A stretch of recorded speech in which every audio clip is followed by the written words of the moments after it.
your own life?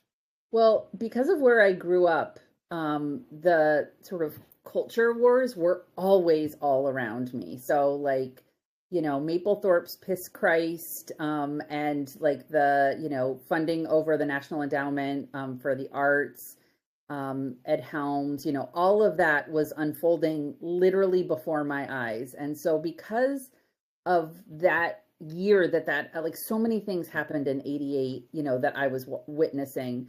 The Whitman Walker Clinic in Washington, D.C. was the preeminent place that was treating HIV/AIDS patients at the time. And I joined their Meals on Wheels campaign. I couldn't drive, I was 14. But what would happen is they would have to have two people go along because a lot of the places in DC, there wasn't any place to park, and folks were really incapacitated when we were delivering meals, and the regular Meals on Wheels people would not deliver to HIV/AIDS patients.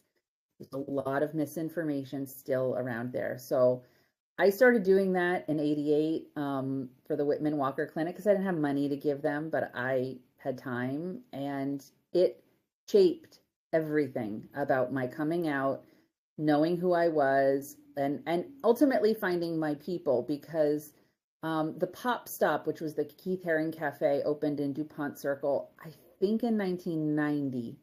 I'm trying to remember my timeline if it was 89 or 90. And I went in there not long after it opened with my Meals on Wheels person that was driving me around. It was like a 30 something gay man.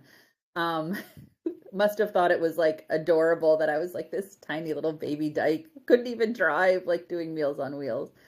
And it was my people. My prom date was a 35-year-old gay man from Ohio who never got to go to his prom because he couldn't come out in rural Ohio. And so, like, I was so out my senior year, which was 90, 91, that I wasn't going to pretend anymore. Like, I didn't pretend and have a boyfriend. I was just gay me.